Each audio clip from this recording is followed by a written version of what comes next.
Hello, my name is James, I'm from Argentina, and in this video I'm going to show you the free assets that I found on the internet that I'm going to use in my next game. I hope I make this game in like 7 days. This is the first video, and I'm not going to speak all the details, so let's just some Allan words.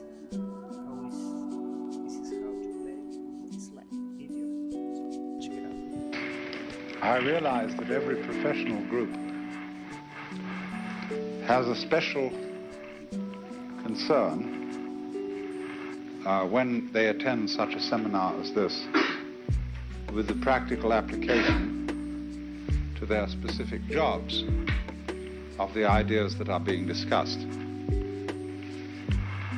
And the question has been put to me very concretely that if I'm discussing the human game and promulgating some sort of philosophy of life as play, how will you get this across to your clients, your students, your patients, etc., however you name them? And I want to assure you that this is the one subject on earth that you should not be concerned with.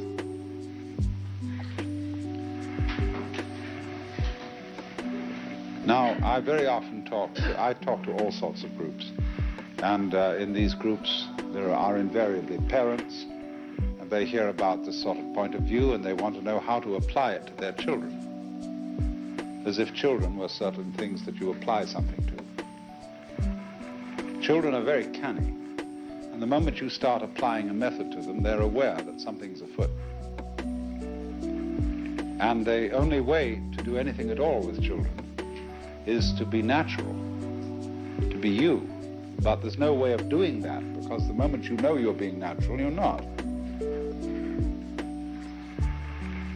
If you, however, are a person fascinated with something, deeply interested, in anything at all, it doesn't matter what the devil it is. A child is intrigued, catches the infection of it from you by osmosis. And so in exactly the same way, if you are deeply absorbed in life, you can commit psychotherapy without any technique at all.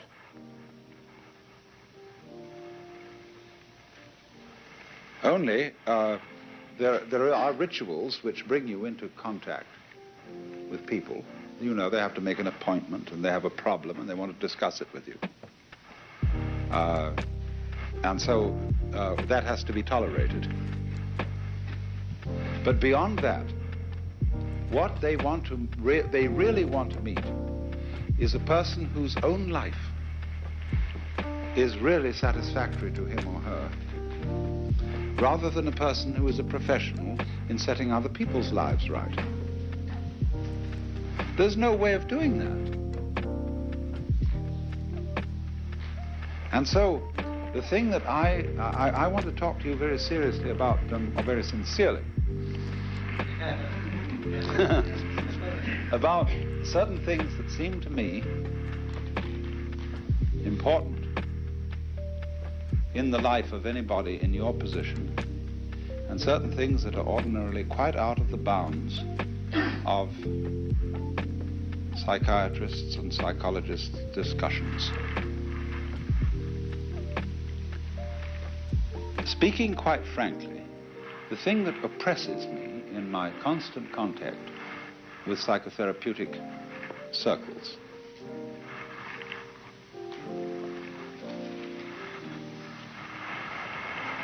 is the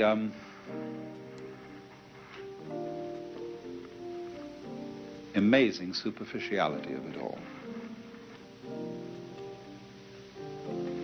You know, let's be psychologists, and let's not venture any deeper than that. Let's be quite clear that we are working with something empirical, something matter of fact, and let's not get anything really spooky mixed up with this. Because after all, we are, as I explained earlier, we are still under the influence of the 19th century mythology of the world. And this has become a tremendously important thing for all those branches of the academic profession that want to be scientific and aren't. Now, science is a discipline possible only in very, very special situations. The nature of science is the accurate description, first of all.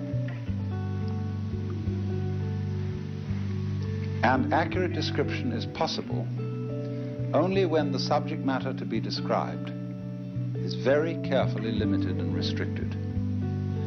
In other words, in situations where all the important factors are measurable. And in order, say, to have a test tube containing certain chemicals which need to be measured with extreme accuracy, you've got to isolate this test tube from the external world.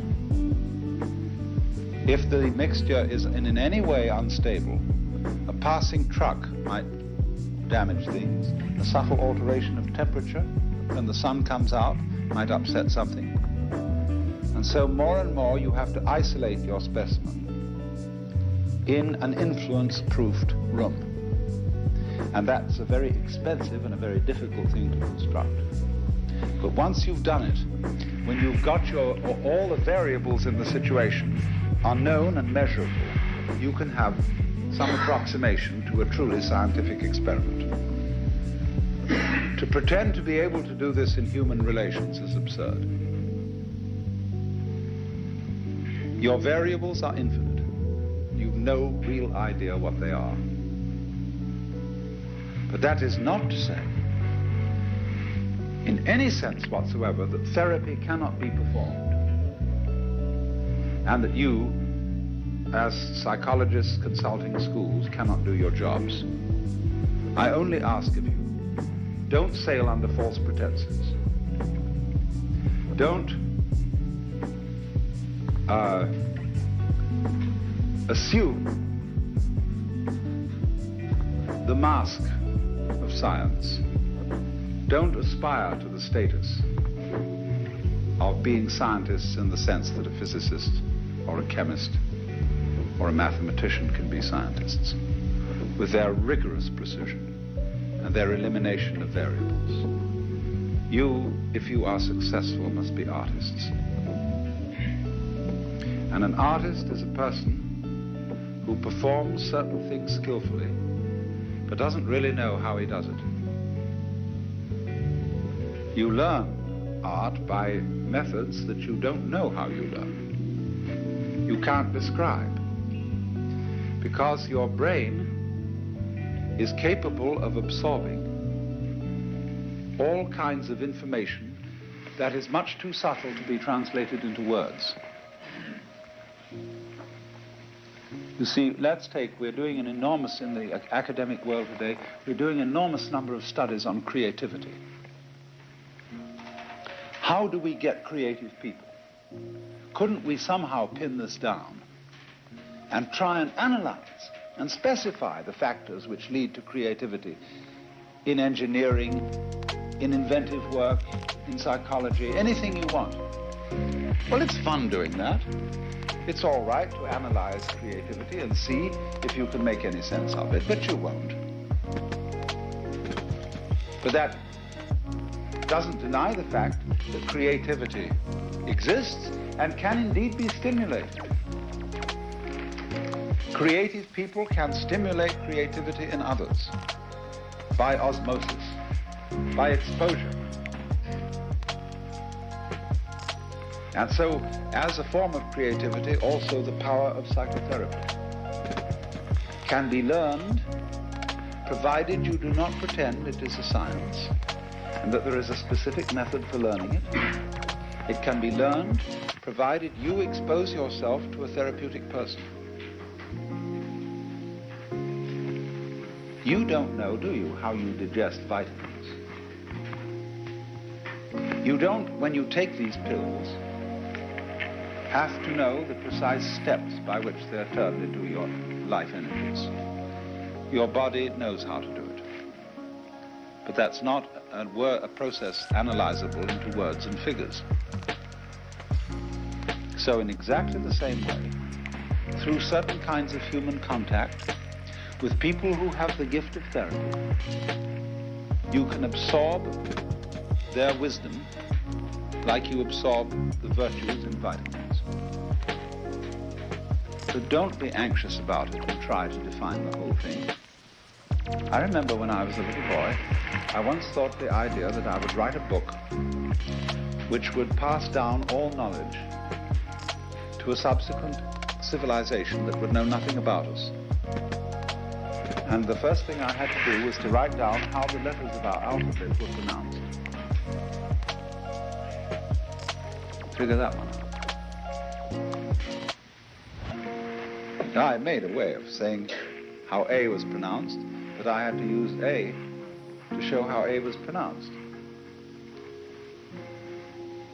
And that is the center, that is an epitome of the problem that we have. You can't say in words how words are used. And so, do you know a game called Vish? What you do is everybody has a standard college dictionary, Webster's College Dictionary. You sit round a table, and then there's a hat, and you pull out, somebody pulls out a word, and everybody looks the word up. Then they write down on a pad the key words and the definition of that word, and then they start looking them up. And the first person who gets back to the original word calls out Vish, short for vicious circle, and he wins the round. And the referee, there's always a referee, he decides whether you worked fairly, whether you didn't take an illegitimate shortcut, you know, like looking up and or something like that in the definition. You had to look up a key word, because so long as a dictionary doesn't include pictures, all it does is define words in terms of words. It never makes the bridge between words and the physical universe, which Korzybski so delightfully called the unspeakable world. So fascinating. Unspeakable also means disreputable. The world that is not academically respectable. Do you know that in recent controversy at Harvard about the experiments with psychedelic drugs, some member of the Department of Social Relations actually said, no knowledge is academically respectable knowledge unless it can be expressed in words. Completely throws out the football team.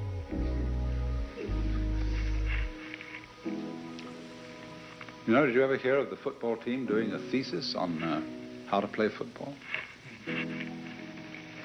Obviously not. Because that's something that has to work. Notice, too, in the academic world that all subjects which are effete are studied in terms of their history. When you start studying mathematics, you do not study the history of mathematics as the initial course, but history of philosophy, history of religions is the start-out course in these topics. Medicine, you don't start studying the history of medicine until you're in graduate school. History of science is a graduate school subject. History of psychology. Whenever you think a subject is practical, you go right into doing it, rather than being historical about it. But the point simply is that you cannot pretend to be scientific and to adopt the gestures and attitudes and postures of scientists about things that are arts and that require a certain kind of personal magic, profundity, or whatever to carry them off.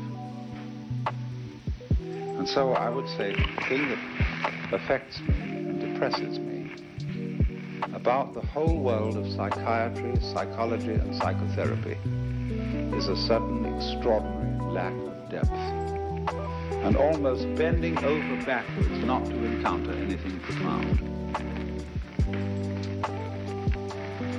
because that would expose us to the charge of mysticism or some other bugbear. But this is quite fatal, because what your patients are concerned with is profound things. Have you ever looked into the literature on the relation between psychotherapy and death?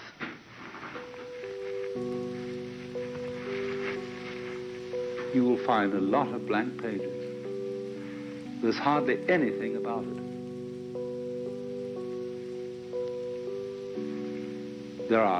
I know of 2 books,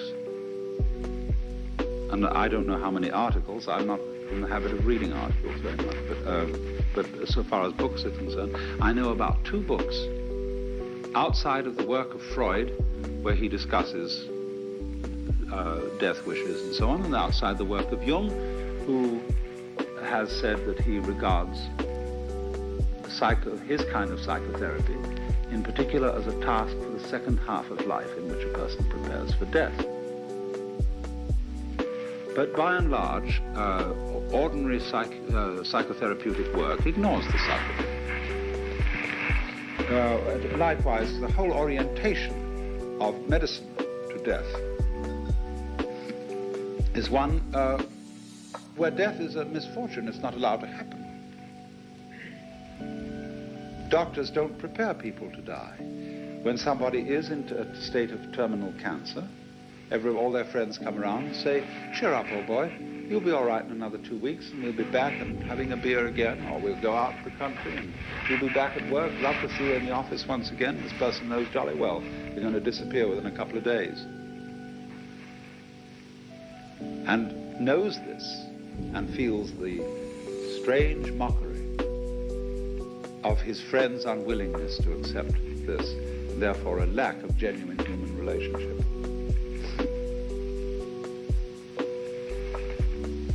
And so the physician is embarrassed in a way that maybe a priest is not embarrassed. When somebody says to him, "Listen, I am sick of being ill, I want to die. I want to stop all this stuff being fed into my veins, and I want to be through." And the doctor in his role can't say, "Of course, that's perfectly understandable." And insofar as the psychotherapist takes his cue from medical role-playing, he can't say to a person, "All right, you should die." I think it's a good thing. A very wise man once said, this was Ananda Kumaraswamy, "I would rather die 10 years too early than 10 minutes too late." There's a time to die. And dying should be one of the great events of life, like birth and marriage, graduation, anything like that. No, all cultures have had the rites of passage. And in our culture, death is a very strongly repressed event. We call it passing away. And our morticians, who call themselves that instead of undertakers, make up bodies in the mockery of a beauty sleep. And they have a kind of oily, unctuous, avuncular approach, which is extremely beastly. And they make a huge racket out of the whole thing. You know, the fantasies about Forest Lawn, which is the epitome of all this kind of thing. Henry Miller's one, I was quoting to someone at dinner, where he says, "Swallow a dozen vitamins and throw anything down the hatch. If that doesn't work, see a surgeon. If that doesn't work, get a Hollywood funeral. They're the duckiest, cutest, craziest funerals in the world. You can have your beloved embalmed, and sitting on a couch, reading something edifying like the Bhagavad Gita and smoking a cigarette. Cigarette guaranteed not to rot away before the lips and the buttocks. O death, where is thy sting? O grave, where is thy victory?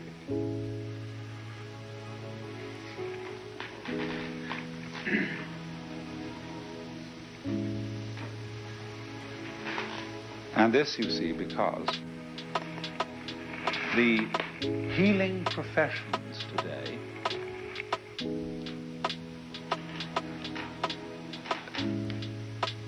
are working on the basis, the metaphysical basis, of that 19th century scientific mythology, that this world is nothing but a mechanism. And that when you're dead, as people love to say and lick their tongues round it, as if that really said anything at all. And so what we are reduced to is, on the matters on which we are fundamentally embarrassed, we carefully keep silence. We have no answers about that. We'd rather not talk about it. It's a thing people are fundamentally fascinated with. Now, you can rationalize all you want and say that questions about the ultimate meaning of the universe have no meaning. You can be as logical positivist as you please, but that will never quash the questions. And a person who doesn't somehow have a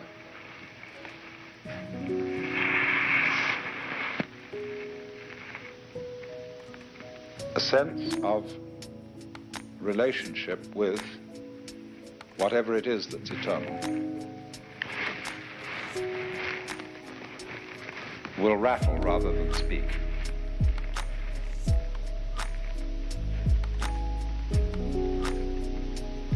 And so I would say to you, talking frankly here tonight, that the most important thing for any kind of psychologist or therapist is not religion in the old sense of this word, because religion is something in our world partisan. Are you a Catholic or a Baptist, a Methodist or an Episcopalian? You deal there, you see, in those, in our sectarian religion, with things that are beliefs, and therefore not knowledge. These are expressions of opinions and hopes, but they're not. These religions have no power because they have no knowledge, they have no experience. In fact, they hate experience. If you try and discuss, as I did when I was a minister in the Anglican Church, problems of mystical experience, most clergy will say you're a nut. Because they will say that's all subjective. And what matters is, do you adhere to a certain standard of traditional doctrine or behavior? That's objective. That's something we have out there, see? When it comes to experience, actually knowing something in your bones, they're scared out of their wits. And I said this afternoon, the same thing is true in psychiatry. The psychiatrist is terrified to experience something outside the banalities of ordinary everyday consciousness. And as I said, he clings to that with a peculiar passion. You know, I remember once I was undergoing an LSD experience, and the psychiatrist in attendance, he wasn't a bad fellow at all. I mean, he was a very imaginative man, but he said, what are 5 and 7? What are 9 and 3? You know, could I still negotiate these mathematical trivialities? And these are tests of sanity.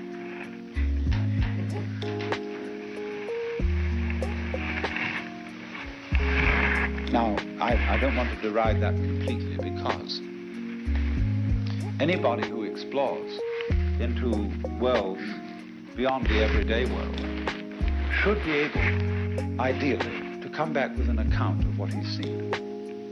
I believe very much in being a bridge between worlds and being able to put into intelligible and rational language things that come from experiences beyond the intelligible and rational. That's the task of a poet. A poet is supposed to be a person who says what can't be said.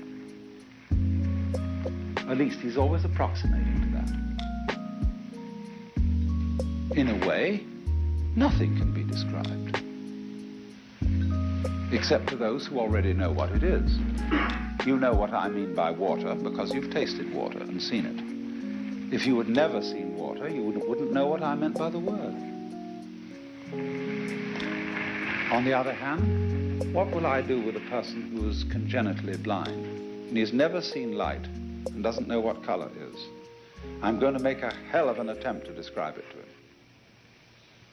I'm going to exercise all my wits and say, look, there is something like what you experience as different degrees of temperature. Do you know what hot is? You know there are many degrees from hot to cold. Now there's something else like that.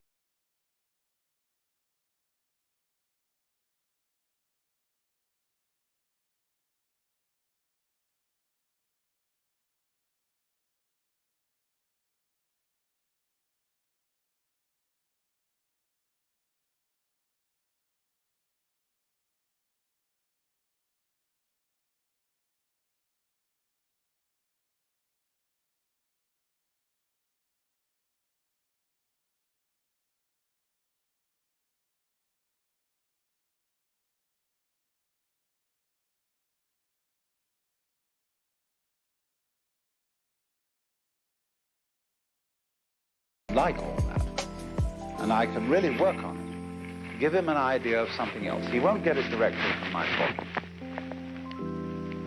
but he will,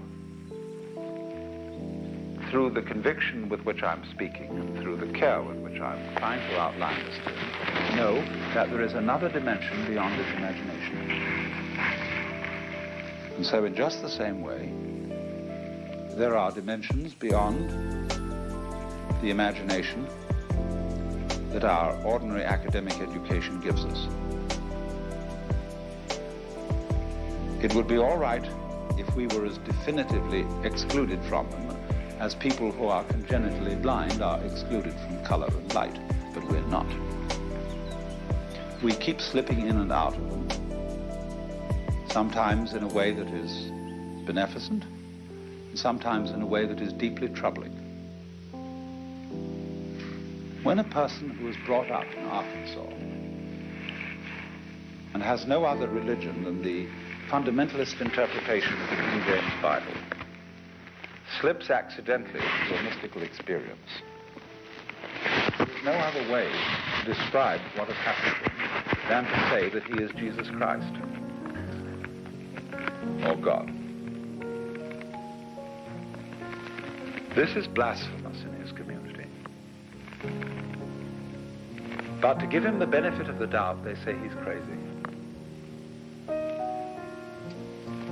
And whenever somebody says such a thing, we challenge them in our culture with technical questions. If you are God, command that this glass be made into a rabbit.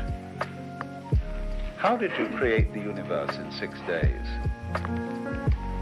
There was once a poor woman in an asylum who was asked this question, and she replied, I never talk shop.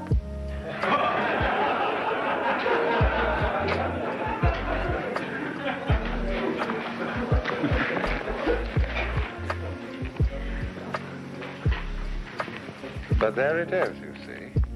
These states do occur,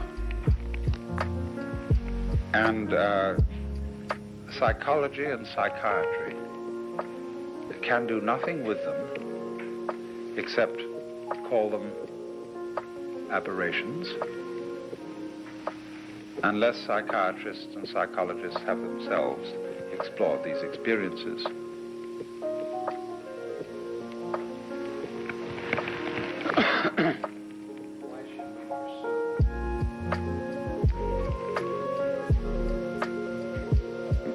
you have to deal with them.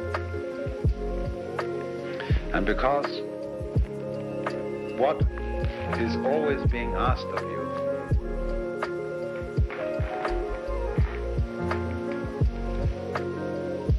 is, you see, people go to you today, whereas before they went to clergymen. The clergyman is a pretty hopeless case today, because people feel that if they go to him with a real problem, all they'll get is platitudes. Especially if it's a moral problem of any kind, he'll be understanding. They know that because he's been to a modern theological school where they had courses in pastoral psychology and counseling. But they know fundamentally that a clergyman is out to get you. He wants to enroll you in a community, in a church, and so that you'll be a regular contributor.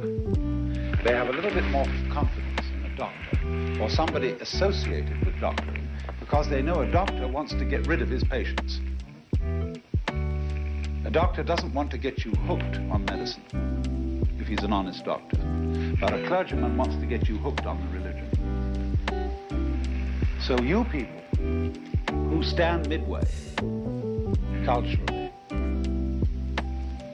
are looked to because you have the aura of science. Therefore people say, well, that's rather more objective, that's a little safer. I feel I can risk this person because he's not out to get me into some hocus pocus, see? So I'm afraid of that clergyman because eventually, however understanding he is, he's going to wag his finger at me and say, naughty, naughty, naughty, you mustn't do that. Especially, see, in effect today, our churches are nothing but sexual regulation societies. That's all they are interested in. They get a little bit riled up about race relations. But fundamentally, what can you get kicked out of a church for? That's the test. Especially if you're a minister. You can live openly in envy, hatred, malice, and all uncharitableness, hardness of heart and contempt of God's word and commandment, and be a bishop. But the moment you sleep with your secretary, and furthermore continue to do so, you're out, out, out. If you're a homosexual, it's even worse.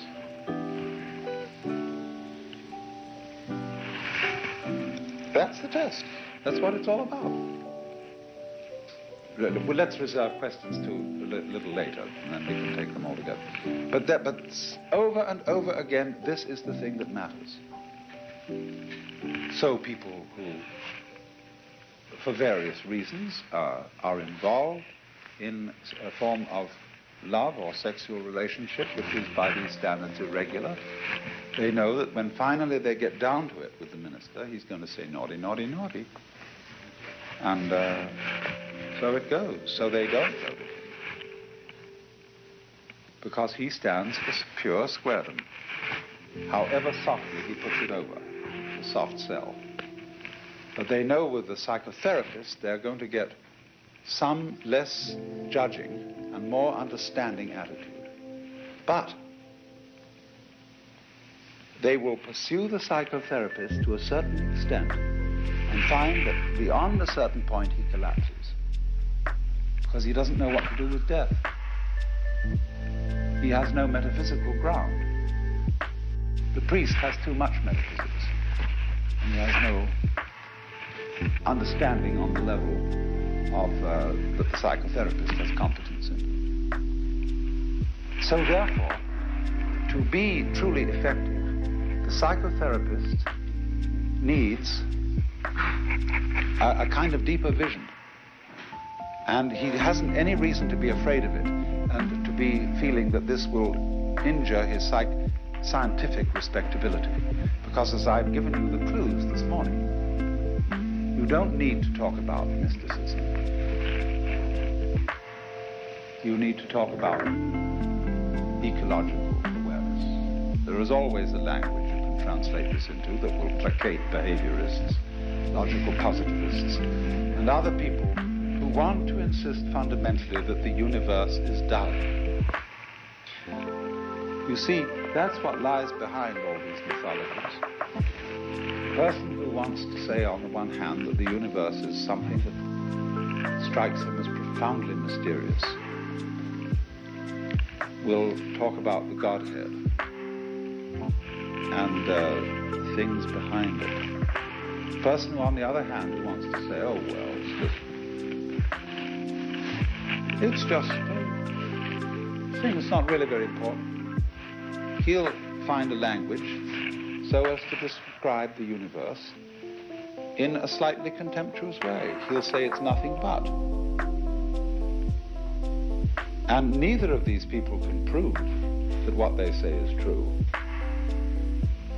They're just two different ways of expressing the kind of person you are, or what role you're playing with respect to life.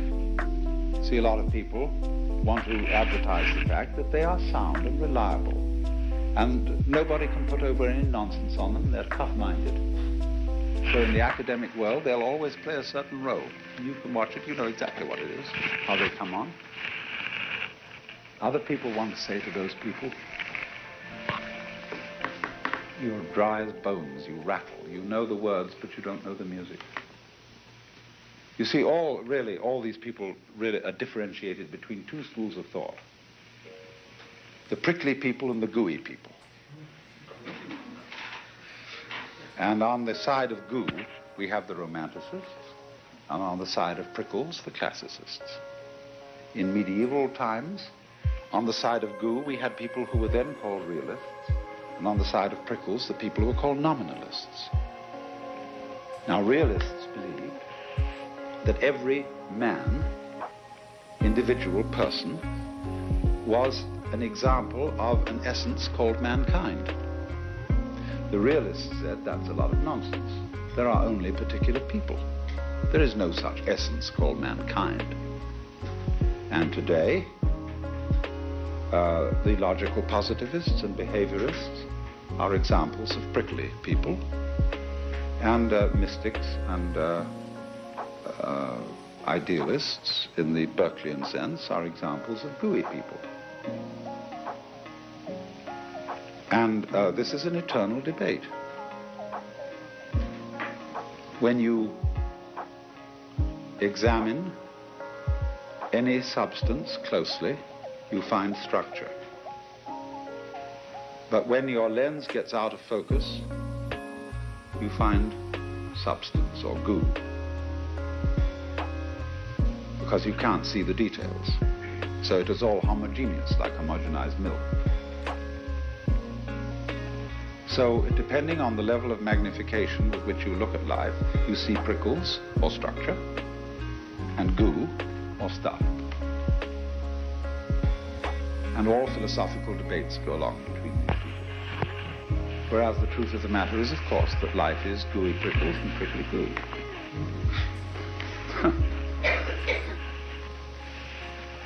Now, don't get taken in by being too prickly.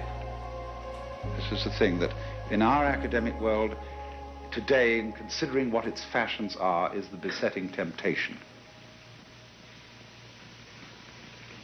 To secure oneself as an honest and respectable academician who is of sound scientific approach. People who ought not to be so prickly, because they're dealing with things in which there are infinitely many variables, put on the idea that they know what all the prickles in this psychological situation are, and we just don't. You have to get a bit gooey. And don't be ashamed of it. So then, we have to consider mythology. We've looked at myths, now 2 myths, which have been so influential on our culture.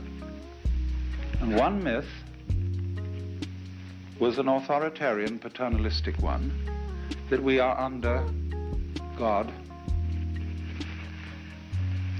We are the subjects of a divine king, who acts towards us in the role of a cosmic grandfather. This was all rather uncomfortable.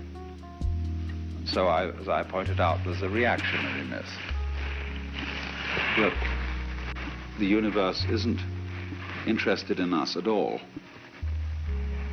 It was too interested in us, you see, with the God the Father myth. So the reaction to that is that it's not a bit interested. Nature cares nothing for the individual, only for the species. You know that story. I invite you to consider another myth, and I say myth, which is, of course, the famous Hindu myth that the universe is a drama.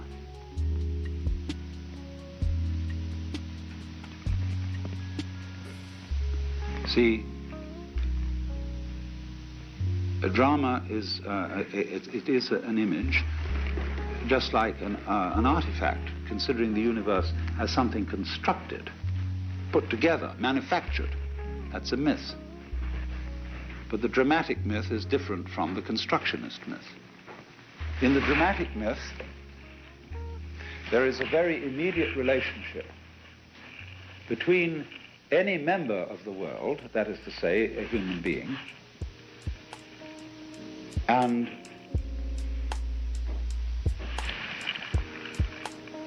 the root and ground, what there is. Because in the dramatic myth, every one of you is basically connected with the reality which for untold billions of years has sparkled in these galaxies and nebulae.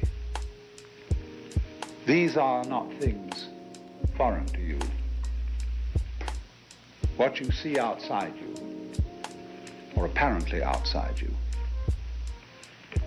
although it looks distant and foreign, is most fundamental to you. There was sense in what is now only a superstition, astrology. Astrology as a means of predicting what is going to happen to any individual in his life is, as far as I could make out, of almost null value. But there was one sensible idea behind it. When you cast a person's horoscope, what you did was you drew a map of the then known universe as it was at the time this child was born. And this was supposed to be a map of his soul. What an ingenious idea. It is to say, your soul is the whole world as it focuses upon your moment. Now, ordinarily, when we talk of souls, we think of something clad in a sheet with holes in it, you know, like a Halloween ghost, that is a kind of miasmic creature that inhabits your body, and when you die, it leaves you like the breath leaves you. But that's not the soul at all. The soul is something which contains the body. The body doesn't contain the soul. The soul, if we put it into modern language, is the entire complex of relationships in whose context this organism exists. So it includes social relationships, communications relationships, dynamic relationships of heat and temperature, relationships with animals, with insects, with bacilli, relationships with gravity, with cosmic rays, and interstellar balances. All these things, as they are focused at any individual point in the world, constitute the soul. And that was the truth in the astrological diagram. But we are, as I said, taught to feel this system inside out, to ignore the soul and identify with the body, with the organism. It's not that the body and soul are different in the Cartesian sense. It's not that they're different substances. They're all the same world. The soul is the physical world in its entirety. And God only knows what that contains, because our senses are attuned only to a very small spectrum band of the physical world. But there it is. And if you persist in screening out the knowledge of yourself as all that has been defined in our system of conventions as other than you,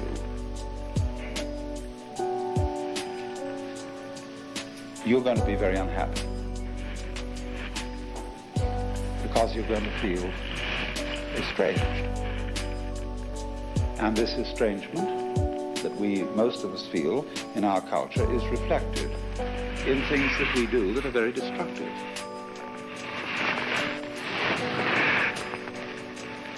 We constantly hear of man's conquest of nature. And we talk about the conquest of space.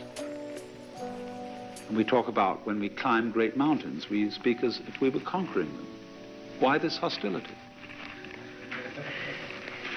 Look at this rocket. These enormous, aggressive phallic emblems being zoomed at the moon. What do you think that means? They're going to screw the moon. Poor old Venus.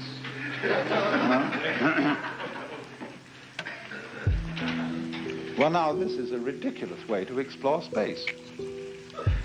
You're never going to get anywhere in a rocket. It's a crawling thing. It's a horse and buggy. If you want to explore space, the right direction to go is radio astronomy, because that makes the outer space come to you. You don't have to go to it. You're in space. Here we are, floating on this Earth, which is way out in space. We're already there. All we need to do to find out what's around us is get more sensitive, more open, develop things that are like the radio astronomical things. Maybe we can find instruments more sensitive yet than those. And they will bring the outside to us instead of going boom and conquering it.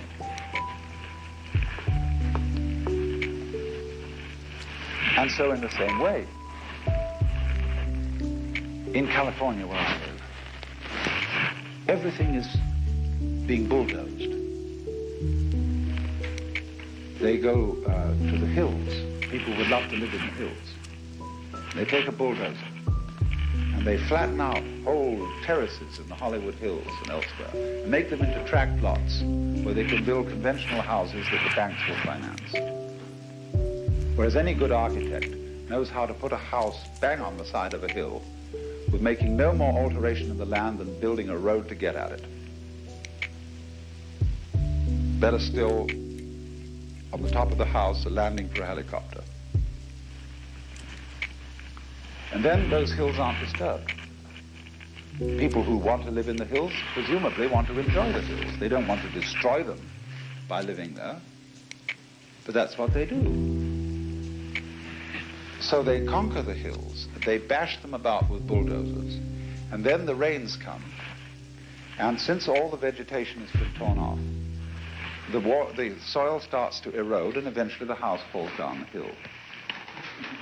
Serve them right. But a good architect goes to a hill and says, "Good morning, I'm delighted to meet you. I would like to live on you, and I would like you to tell me what kind of a house you would like me to build on you." And so he studies the nature of hills and eventually learns how to live on one without disturbing it. As a Zen Buddhist poem which says of the wise man, "Entering the forest, he does not disturb a blade of grass. Entering the water, he does not make a ripple." Because he first of all becomes one with the environment. That is to say, in our more precise scientific language, he studies thoroughly the ecology of the situation before he does anything to interfere with it.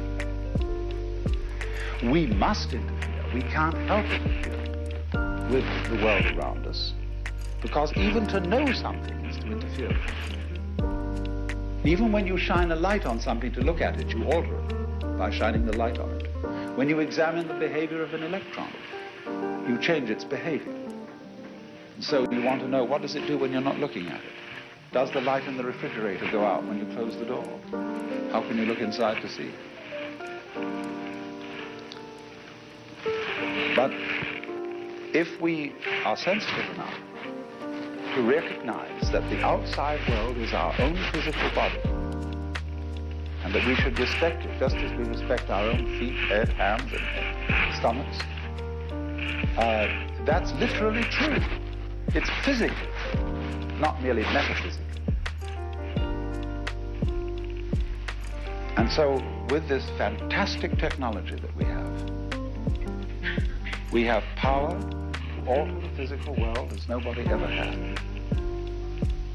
But do we have the sensitivity to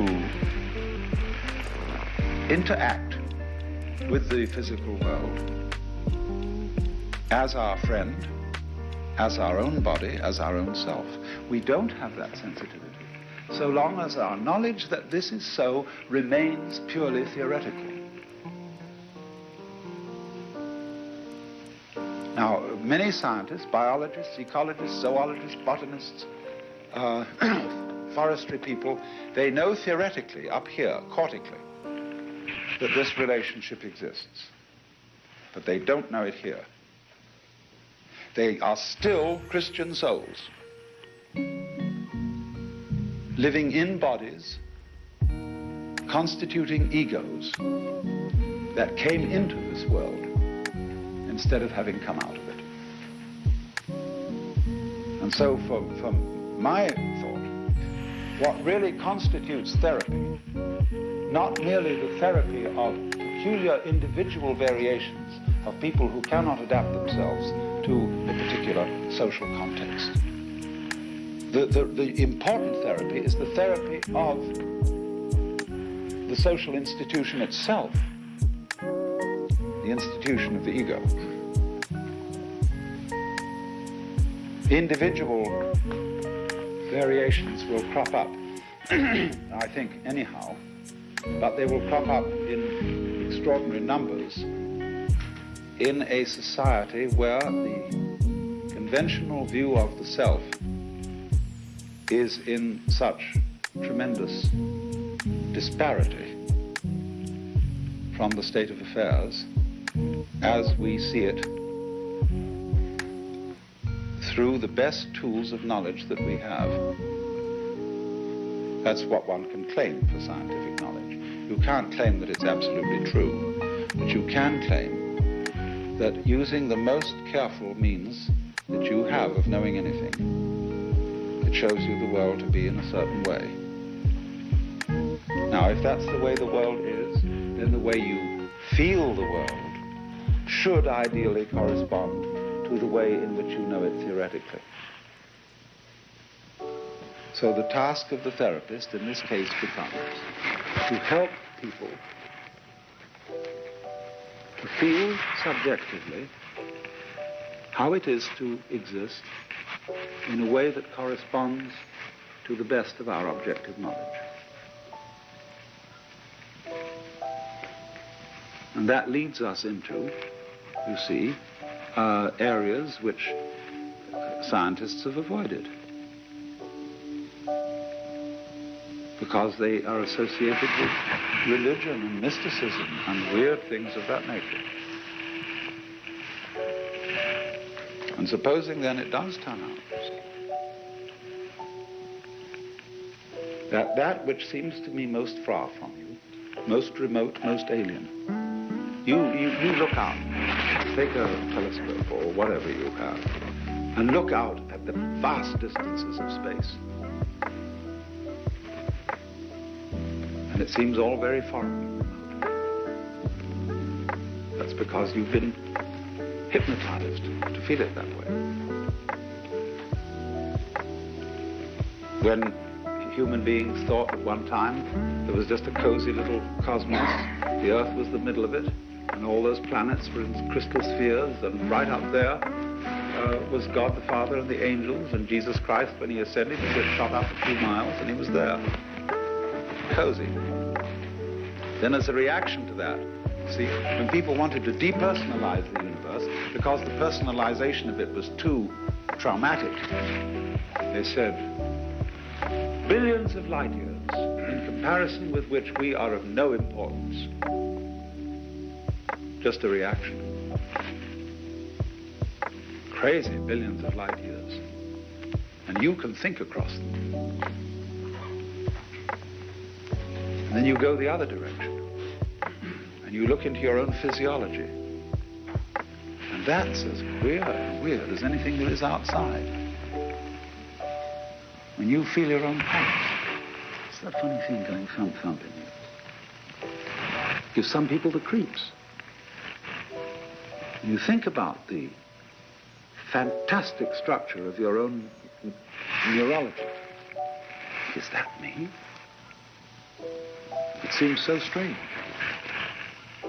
But the stranger it gets, the farther away it gets, the more essential it gets, the more it really is you, but unrecognizable, until the moment you look at it and amazement, say, well, that's me. But as every device is used in the human game to stop you seeing that, don't you dare. Don't you dare.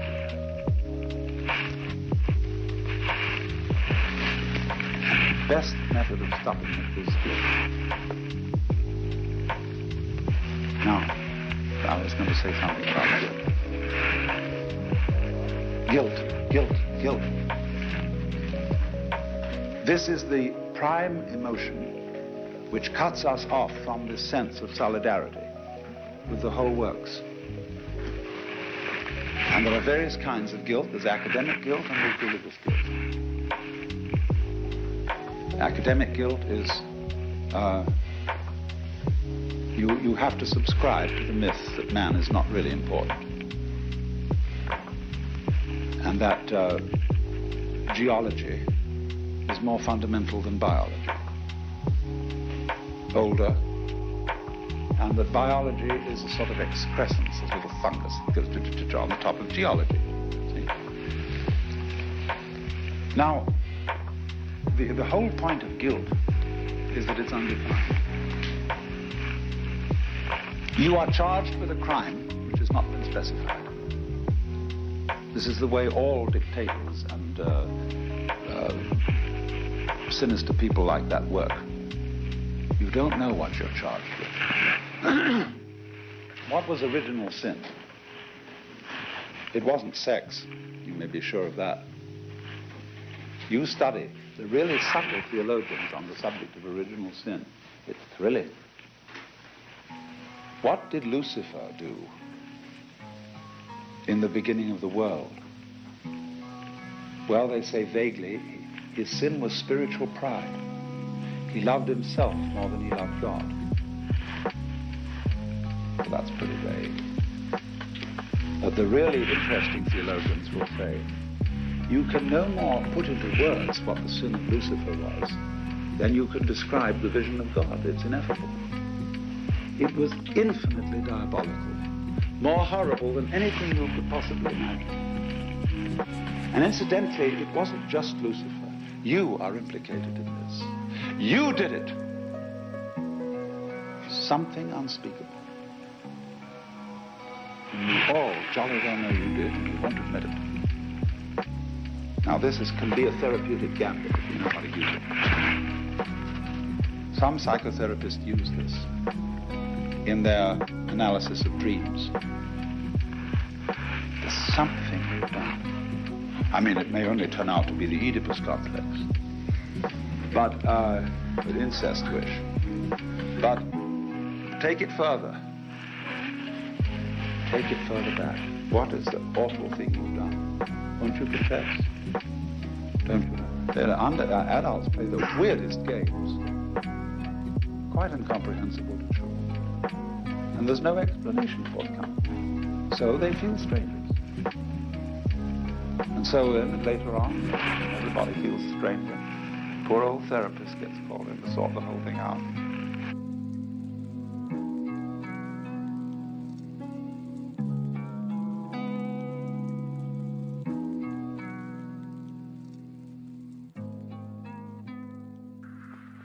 Well, that's a terrible thing to do, because you can't be genuine anymore.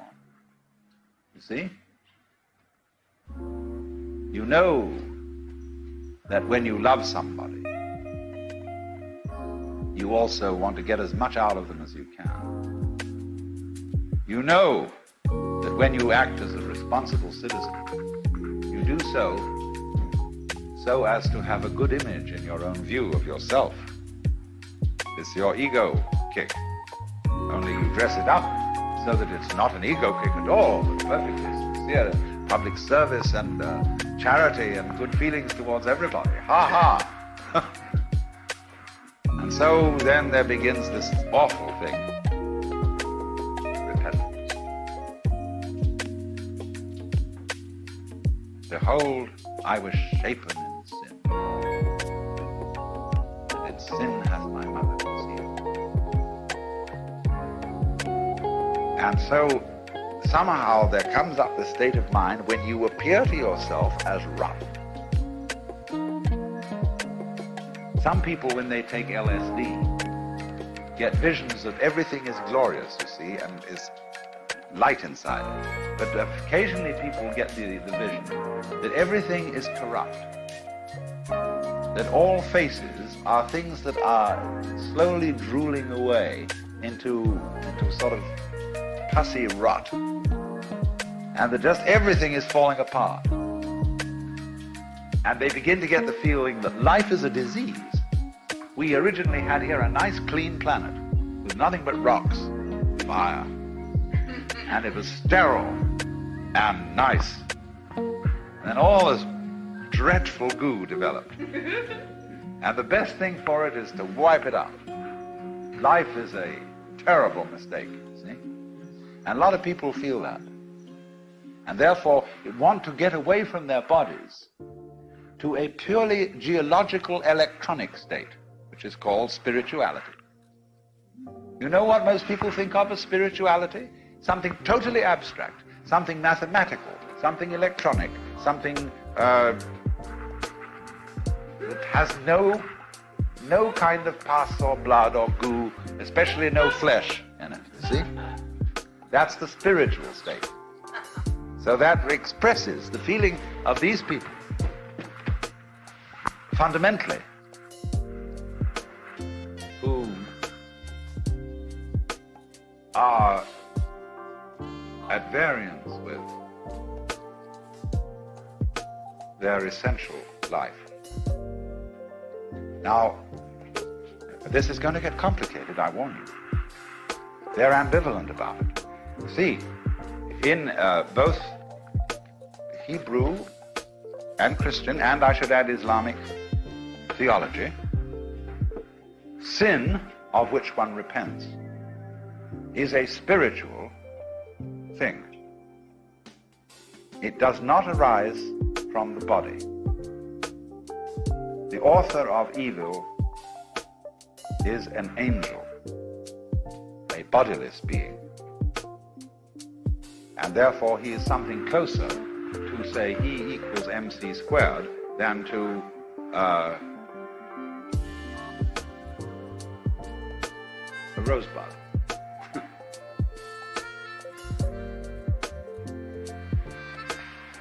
But at the same time, in practice, that's the theory. In practice,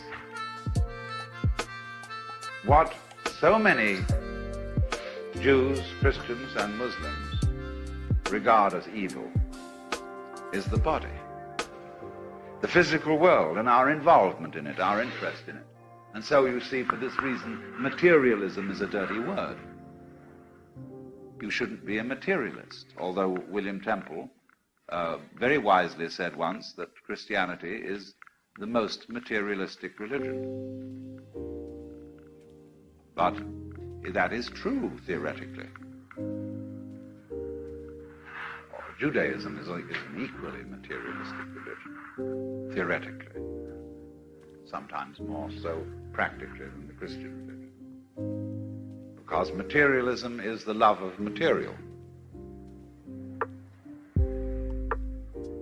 And as we shall see, it is fundamental to Judaism that God's creation of the world is not a mistake, but a great good thing, and a material world at that. So then,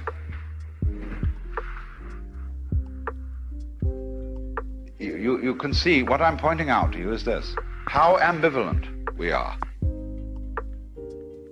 We say that evil is spiritual, and yet we treat it as if it were fleshly.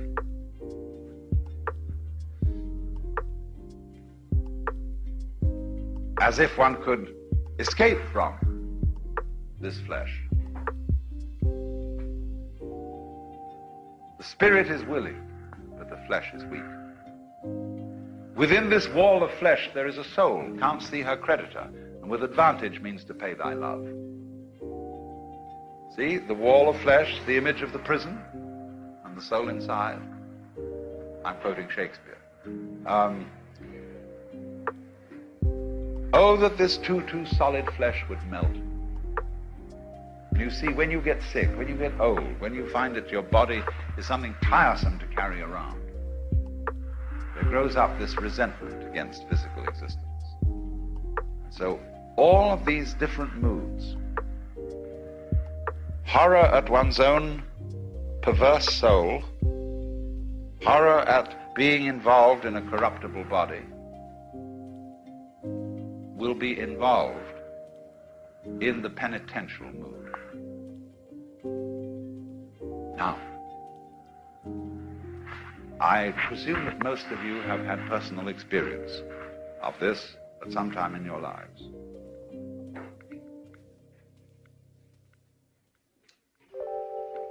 It's always puzzling to children when adults start on this kick.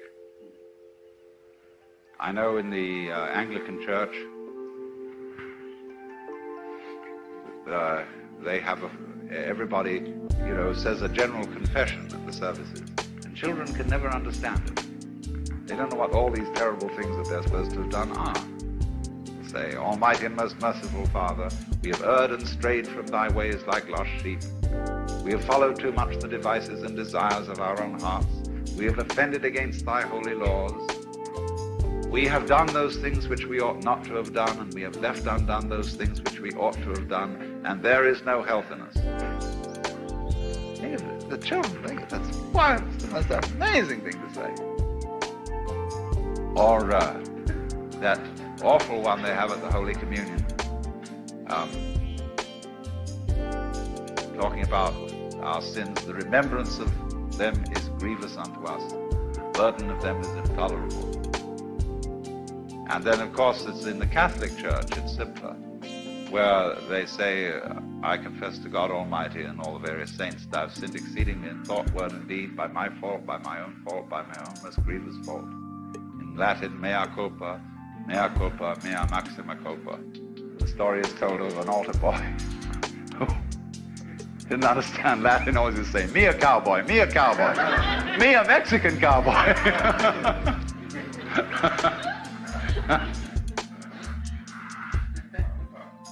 But you see,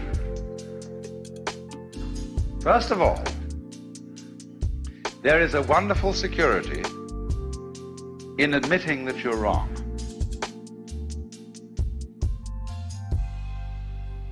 Then you're sure to be right.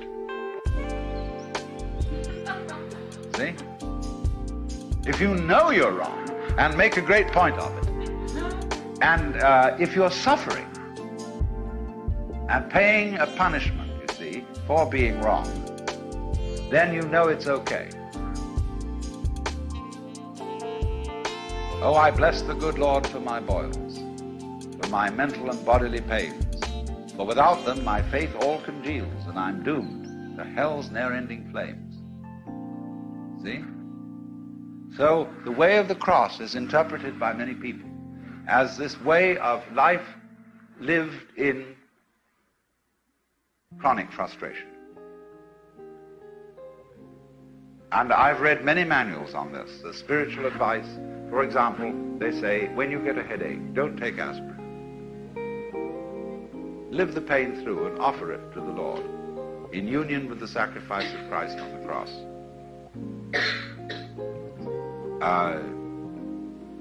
Always arrange your life in such a way that it will be a little difficult.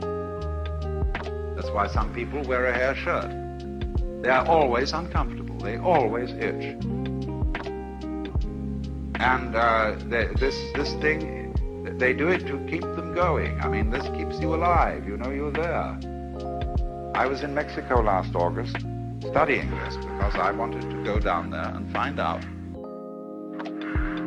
why their form of Catholicism is so agonizing. And I meditated a long time on this in the cathedral at Oaxaca. And here was the main altar. No, not the main altar, the chapel where the sacrament is reserved. The central figure behind the altar is a huge crucifix of Christ covered in blood and wounds. The sores are all mottled, you know. And then on either side of the walls facing this, there are great paintings. One of Christ carrying the cross and being mocked and scourged, and the other of the agony in the Garden of Gethsemane. And all around in the stores, where they sell bondieuserie in the neighborhood of the cathedral, you can buy these agonized faces of Christ with a crown of thorns. And every thorn individually sticking in and little trickles of blood. The face is kind of green and ghastly. And the people dig this. They love it. They'll go walking into the shrine of Our Lady of Guadalupe, go for a whole mile on their knees. You'll see young girls doing this, you know? And what is this about? Well, you see, some people don't really feel they exist until they are sitting on the point of a thorn.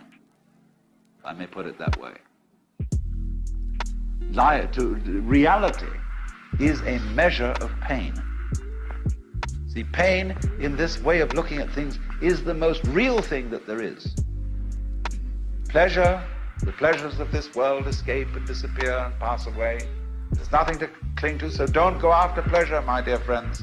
That's awful, that's a deceit, because the real thing in life is pain. And so what you do is you train your... Okay, people, I hope you enjoyed this 1 hour workflow. Okay, that's it. I hope you liked the video. Just like, subscribe, and crap. Support the channel. Whatever. Goodbye. That's all.